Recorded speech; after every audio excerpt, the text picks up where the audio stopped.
I'm Dre Davis, part owner of My Walk is Different, and I'm here with Myia Miller. And I brought Myia around to kind of explain to y'all what, when you're going through something, how you persevere, just the mind space she was in. And I think she had a very dope story, and I thought it was worthy of her giving an interview for My Walk is Different. So I also brought her here to our middle school. It's where we met. Yes. A long time ago. I ain't gonna put my age out there. But this is where we met, and I thought this was a dope scene, and it's the first time I was outside of a building for an interview too. So I thought all this stuff was, just a good way to display her story and what she has. So I don't want to hold y'all too long, so I'm gonna let her, explain her story and what happened to her. All right, y'all. How y'all doing? Again, my name is Myia. About a year ago, I was involved in a fire. It seemed like it was a house fire, but it really wasn't. I was just in a really, really dark, deep, destructive, toxic relationship also, and I was just going through stuff with myself internally that I didn't realize was the problem that I was dealing with. I was drinking uncontrollably.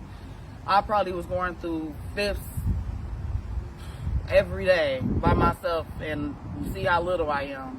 But my fire happened. It happened August 29th, 2020. That's the day I would never forget. I was fighting for my life. I drove myself to the hospital, watching my skin burn from the top of my head all the way to about here. I suffered burns on 33% of my body from the top of my head here. My arms were burnt. My face was completely burned. My back, my chest. I was in a coma for almost a week. It seemed like a suicide attempt. I'm still not really too much sure because I don't have the full story of what happened, and I really don't remember everything that happened.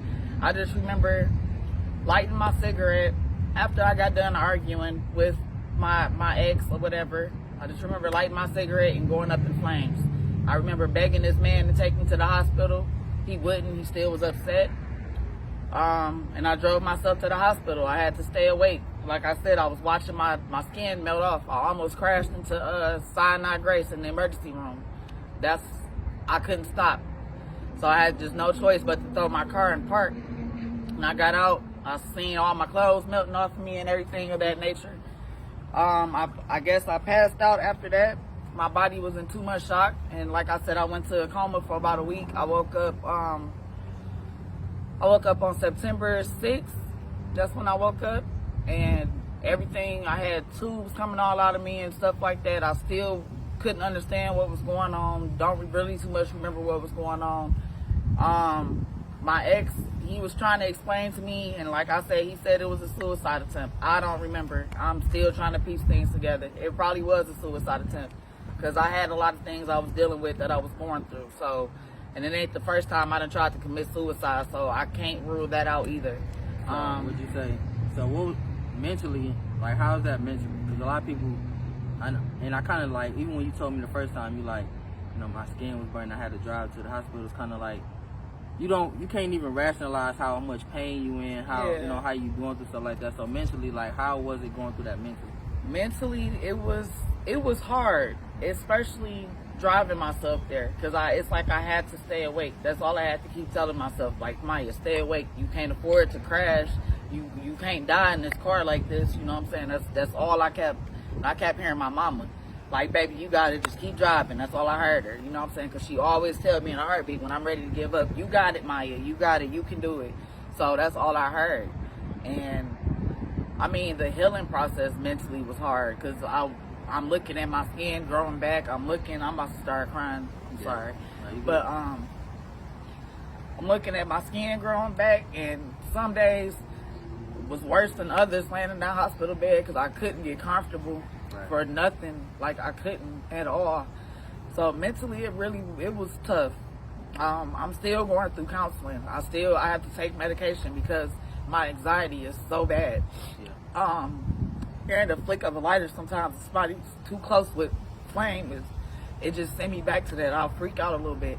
So it's still, and I apologize for crying. My makeup about to run. No, that's part of the healing process, man. I think that's what a lot of people don't realize either. They want to hold on to these. And I was just saying to my friend the other day, a lot of people don't express themselves and let people know how they feel because they feel like they don't look down upon, or it's some type of thing about being vulnerable in the black community that people just associate it with being weak. And I believe showing that is a lot of strength in showing people that, you know, you feel some type of way about something. So it's nothing wrong with that at all. So would you say that this probably was the worst thing that ever happened to you? Like going through something like mentally and physically at the same time, and, you know, having to endure this mostly by yourself because, you know, you had to heal by yourself. Nobody that can make you heal fast. So, I mean, it was times when I was laying in the hospital bed, like, looking at myself like, this shit really happened to me. Like, I was scared that I wasn't going to heal right. You know what I'm saying? I was scared that shit, for the longest, I kept getting infections because certain parts of my body wouldn't close up and stuff like that. So I thought, like, okay, just got to praying, honestly, like, God, just let my skin come back at least. I don't care how I look. I don't care how it's scarred. Nothing, but just let me come back so I can stop going through all these infections. That was really like one of the worst parts, I think, when I was healing, having to get used to trying to use my hands again. Like, I didn't have feeling in my hands for the longest, like almost 6 months I didn't have feelings in my hands. Like, I could touch things, but I couldn't feel myself touching things for the longest. Like, my hands tight, my arms tight. They wanted me to do weird ass exercises, and that was hurting. It's like, damn, like, y'all telling me to be easy on how my skin is and how it's growing, but also at the same time, y'all like, no, you got to do this because we don't want your skin to set. You know what I'm saying? If I would have just stayed in the hospital bed how they had me when I was wrapped up like this, because they had me sitting up, you know what I'm saying, like this for the longest. And yeah, that was just hard and weird. That's all I can say. So I like to ask people this question every interview. So what's the first thing that comes to your mind when you hear my walk is different? That's the first question. Honestly, I think about just strength. Like, you don't really know what somebody's going through. Somebody could be looking perfectly okay and fine and strong, but just strength. Some people hide strength and pain, you know what I'm saying, very, very well. But every time I hear that, like when I heard it, I was like, oh, but it just got me thinking about how strong people is. You know what I'm saying? Like, everybody in life gonna go through whatever, you know, but in the same sense, at the same time, it's about how you gonna bounce back from it. And hearing that's all. It just give me, it's just strength. That's all I can say. So the second question I always have people, after saying that, how do you feel like your walk is different? Honestly, now I feel like I'm just grateful. That's all I can say. Going through something like that, it changed my mind frame up a lot. You know what I'm saying? I don't drink anymore.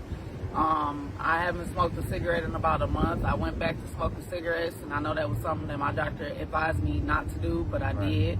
But it just changed my whole outlook. It just made me be more appreciative of life. You know what I'm saying? And also, I wanted to try to start something with burn survivors and stuff like that, because especially in the black community, like, fire is something it happens a lot, and you'll be surprised how many people have been infected by a burn, but you know what I'm saying, they ain't got nobody to talk to about it, and that's like an uncomfortable feeling, because when I was healing, now I understand what people who got like really, really bad burns, how they feel when people look at them, because when I was healing, I feel like even though I got out the hospital, I still wasn't healed all the way. My face still was pink as hell. You still see certain parts of my skin growing back.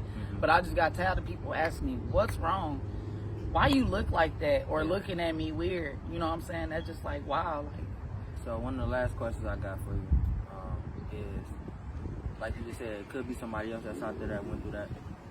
And I like to tell people it's the reason why I would allow people to have these interviews, because like she said, it's like people out there, and we not privy to how often this happens. Like, and for that to happen, and for me not to hear stories like this all the time, just let you know that's a lot of people out there that's going through stuff like this, but they don't want to share or how they may be perceived, or, you know, just probably just a traumatic time that they don't want to go back to. Because I remember speaking to her about it, and I remember when I asked her the first time, she told me, like, straight up, like, I'm not ready.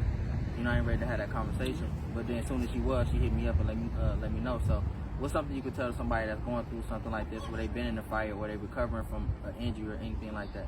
Just take your time. Don't try to rush. I know you're going to have all types of emotions, mixed emotions on what happened, how the situation happened, what you could have did to prevent it. But all you got to do is just give your time. Just just give yourself time to heal. That's all you can do.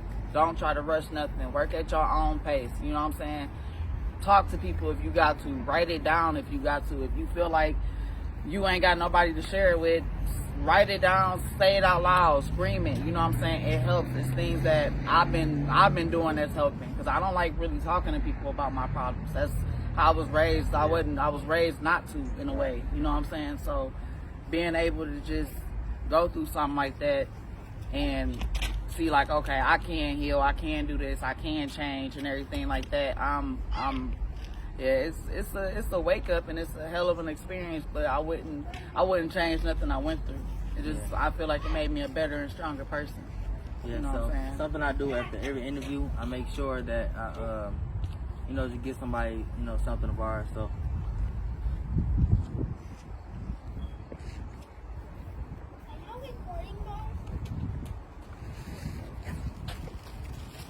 So I like to do you on our shirt, because I think that a lot of people have. That's the reason why I created the brand. I want people to have strength.